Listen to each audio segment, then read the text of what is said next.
मैं शैलजा अपने चैनल पर आपका हार्दिक स्वागत करती हूँ।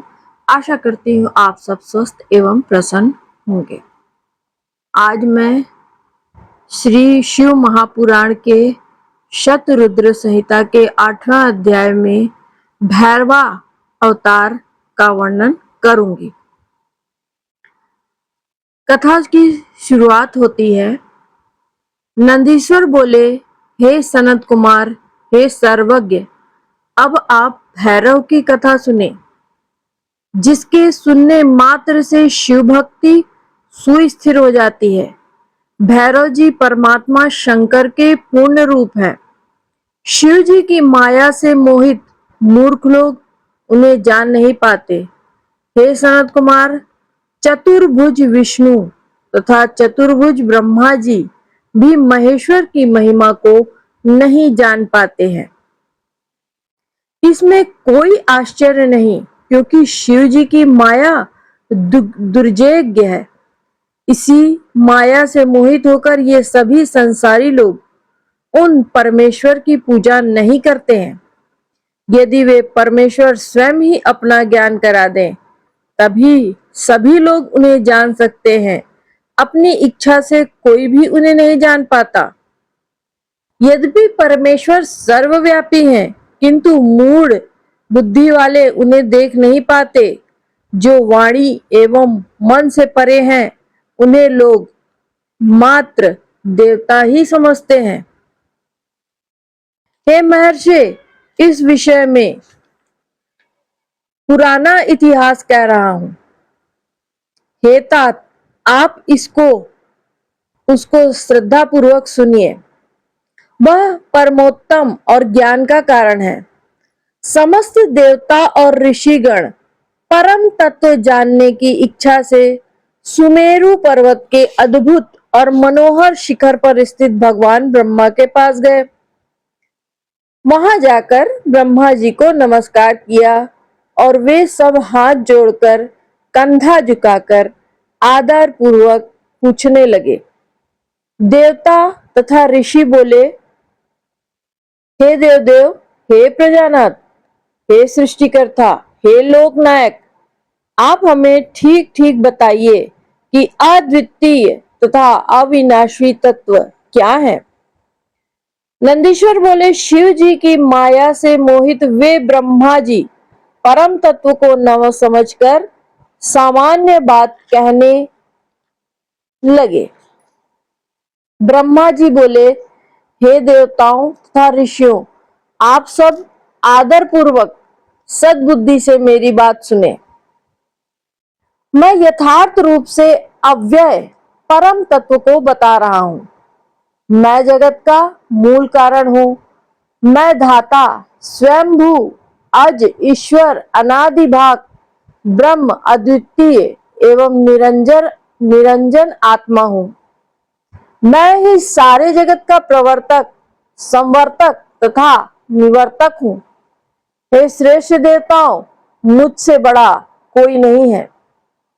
नंदीश्वर बोले, हे मुने, जब ब्रह्मा जी इस बात को कह रहे थे, उसी समय वहां स्थित विष्णु ने सनातनी माया से विमोहित होकर हंसते हुए क्रुद्ध होकर ये वचन कहा। हे ब्रह्मन, योग से युक्त होते हुए भी आपको यह मूर्खता उचित नहीं है। परम तत्व को ना जानकर आप यह व्यर्थ बोल रहे हैं।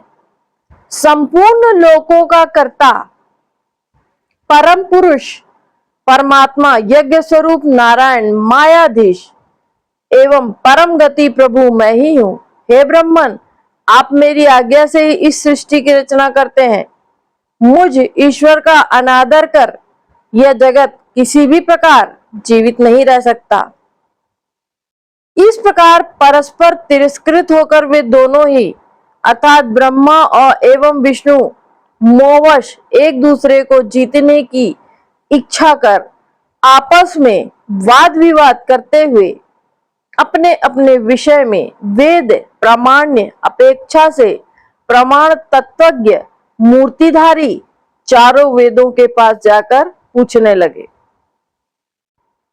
ब्रह्मा एवं विष्णु बोले, हे वेदों, आप लोगों का सर्वत्र प्रामाण्य है और आप लोगों की परम प्रतिष्ठा भी प्राप्त हुई है। अतः विश्वास पूर्वक कहिए कि एकमात्र अविनाशी तत्व क्या है।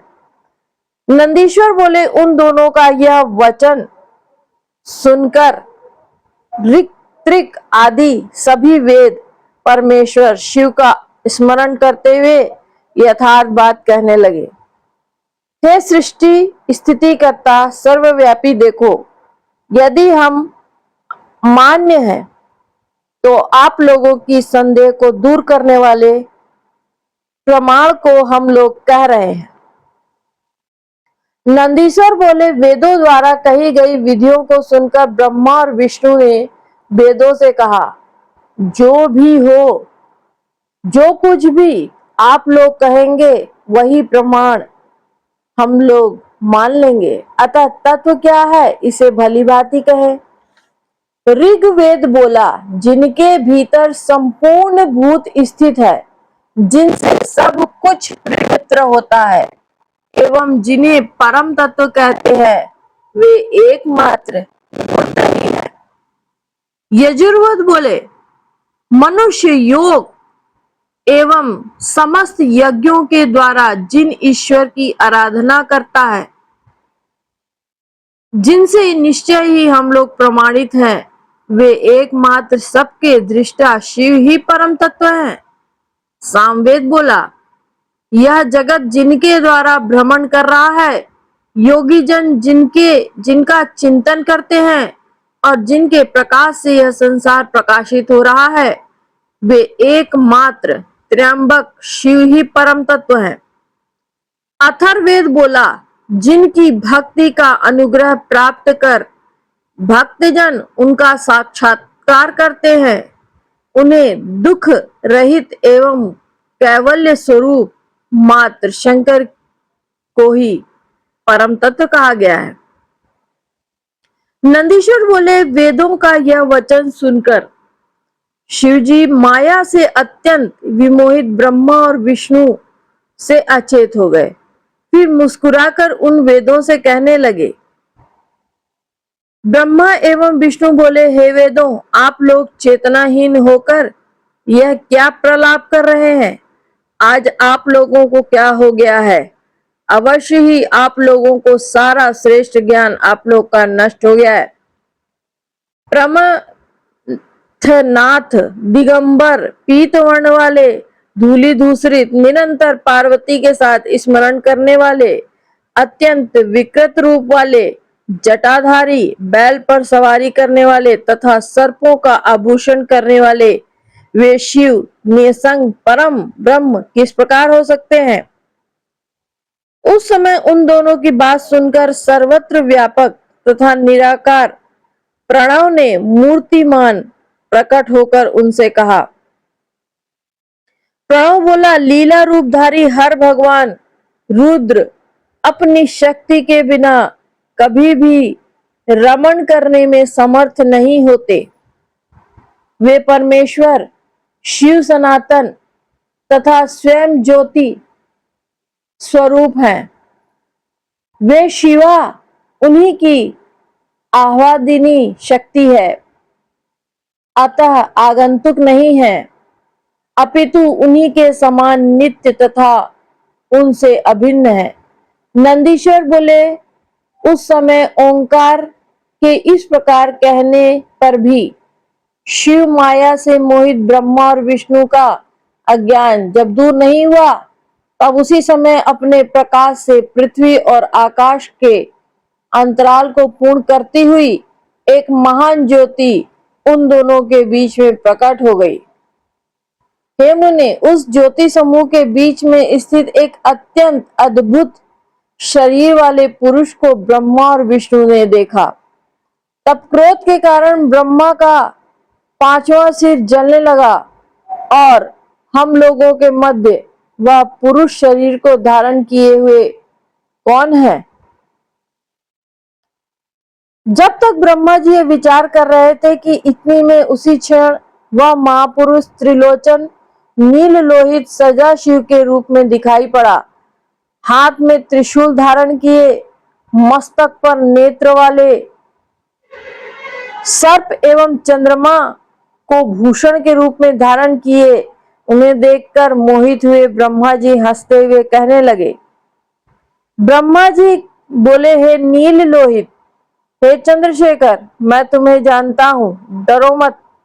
तुम पूर्व समय में मेरे ललाट प्रदेश में से रोते हुए उत्पन्न हुए। पहले मैंने ही रोने का कारण तुम्हारा नाम रुद्र रखा था। हे पुत्र, मेरी शरण में आओ, मैं तुम्हारी रक्षा करूंगा। नंदीश्वर बोले, हे मुने। इसके बाद ब्रह्मा जी की अहंकार युक्त वाणी सुनकर शिव जी अत्यंत क्रोधित हुए। उस समय ऐसा प्रतीत हो रहा था मानो प्रलय कर देंगे। उस समय परमेश्वर शिव अपने क्रोध के द्वारा परम तेज से दैदीप्यमान भैरव नाम का एक पुरुष को उत्पन्न करके प्रेम पूर्वक उनसे कहने लगे। ईश्वर बोले, हे काल भैरव, सर्वप्रथम तुम इस पद्य योनि ब्रह्मा को दंड दो। तुम साक्षात काल के सुदृश्य शोभित हो रहे हो, अतः तुम कालराज नाम से विख्यात होगे। तुम संसार का पालन करने में सर्वथा समर्थ हो। उसका भरण पोषण करने से तुम भैरव कहे गए हो। तुमसे काल भी डरेगा, अतः तुम काल भैरव कहे जाओगे। तुम रुष्ट होने पर दुष्ट आत्माओं का मर्दन करोगे, इसलिए सर्वत्र आमर्दक नाम से विख्यात होगे। तुम भक्तों के पापों का तत्काल भक्षण करोगे, इसलिए तुम्हारा नाम पाप भक्षण भी होगा। हे कालराज, सभी पुरियों से श्रेष्ठ जो मेरी मुक्तिपुरी काशी है, तुम सदा उसके अधिपति बनकर रहोगे। वहां जो पापी मनुष्य होंगे, उनके शासक तुम ही रहोगे। उनके अच्छे बुरे कर्मों को चित्रगुप्त लिखेंगे। नंदीश्वर बोले, काल भैरव ने इस प्रकार के वरों को प्राप्त कर अपनी बाएं अंगुलियों के नखों के अग्रभाग से ब्रह्मा का 5वां सिर तत्क्षण ही काट डाला। जो अंग अपराध करता है उसी को दंड देना चाहिए, अतः जिस सिर ने निंदा की थी उस 5वें सिर को उन्होंने काट दिया। उसके बाद ब्रह्मा जी के सिर को कटा हुआ देखकर विष्णु बहुत भयभीत हो गए और शत्र रुद्रीय मंत्रों से भक्ति पूर्वक शिव जी की स्तुति करने लगे।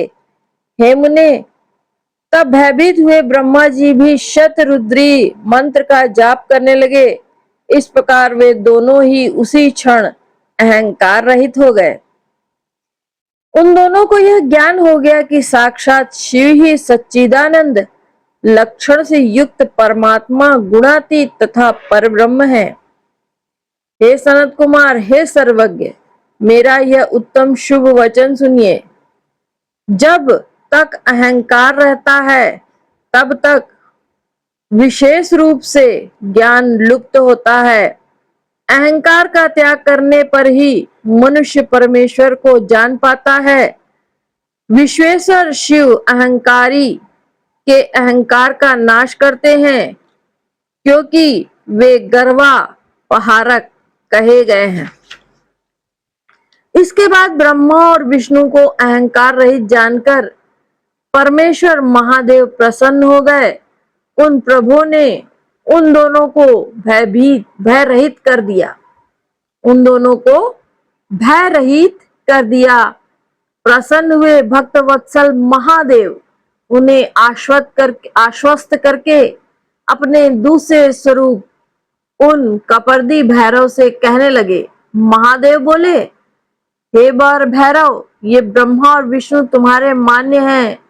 हे नीललोहित, तुम ब्रह्मा के कटे हुए इस कपाल को धारण करो और ब्रह्म हत्या को दूर करने के लिए संसार के समक्ष व्रत प्रदर्शित करो।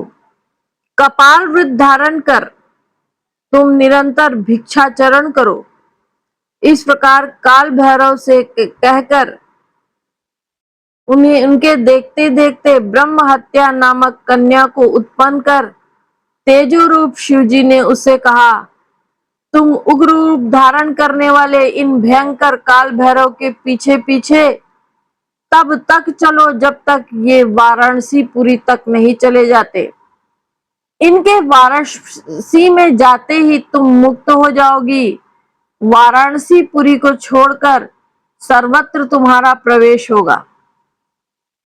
नंदीश्वर बोले, वे परम अद्भुत प्रभु भगवान शंकर भी उस ब्रह्म हत्या को उस यात्रा के लिए नियुक्त करके अंतर्निहित हो गए।